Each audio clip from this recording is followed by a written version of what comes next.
తాజా వార్తలు వార్తా కథనాల కోసం సబ్స్క్రైబ్ చేయండి స్వేచ్ఛ టీవీ ఫ్రీడమ్ ఆఫ్ వాయిస్.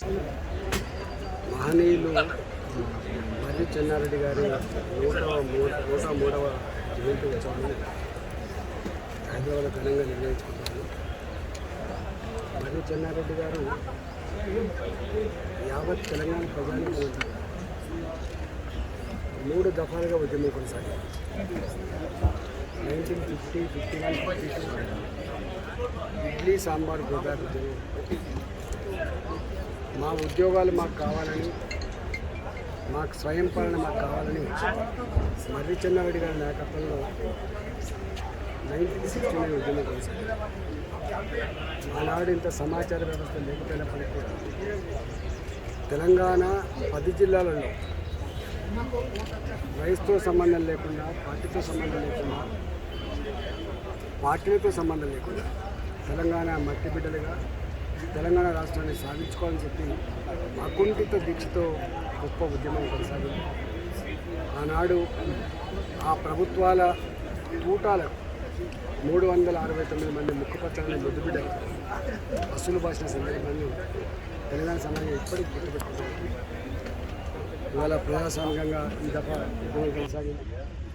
మొత్తానికి 3 తరాల ఉద్యమం యావత్ తెలంగాణ ప్రజల ఆకాంక్ష 2014లో వచ్చిన తర్వాత ఇవాళ ఏ అమరత్వం అమరవీరుల ఆశయాలని నెరవేర్చుకోవాల్సిన వ్యాఖ్యలుందో ఇవాళ మళ్ళీ సమాజాన్ని బానిసత్వంలోకి తీసుకుపోయే పద్ధతి, ఒక పచ్చి ఫ్యూడల్ మనస్తత్వంతో రాష్ట్రాన్ని నడిపే పద్ధతి, ఏ ఉద్యోగాల కోసం కొట్లాడినామో, ఏ అభివృద్ధి కోసం కొట్లాడినామో, తెలంగాణ దేశ చిత్రపటంలో నంబర్ 1 స్థానంలో ఉండాలని చెప్పేసి కొట్లాడినాము.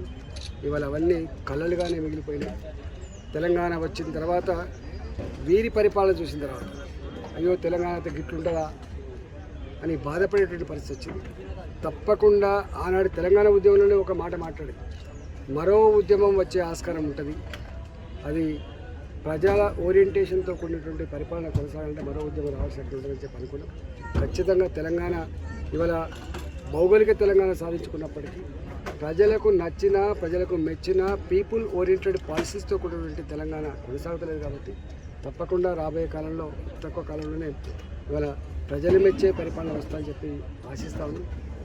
ఇవాళ మర్రి చెన్నారెడ్డి గారు ఆనాడు కళ్ళగన్నటువంటి మనిషిని మనిషి గౌరవించే ఒక ప్రజాస్వామిక తెలంగాణ కావాలని కోరింటూ ఆకలి కేకలు లేని ప్రజలు మెచ్చే పరిపాలన వస్తుందని చెప్పి ఆశిస్తాము. ఇవాళ మర్రి చెన్నారెడ్డి గారు ఆనాడు కళ్ళగన్నటువంటి మనిషిని మనిషి గౌరవించే ఒక ప్రజాస్వామిక తెలంగాణ కావాలని కోరింటూ ఆకలి కేకలు లేని, ఆత్మహత్య లేని ఒక సుసంపన్నమైన తెలంగాణ కావాలని కోరింటూ తప్పకుండా అది వచ్చి తీరుతా అని చెప్పి రాబోయే కాలంలో ప్రజలు దాన్ని నెరవేర్చుకుంటారని చెప్పి ఆశిస్తా ఉన్నాం.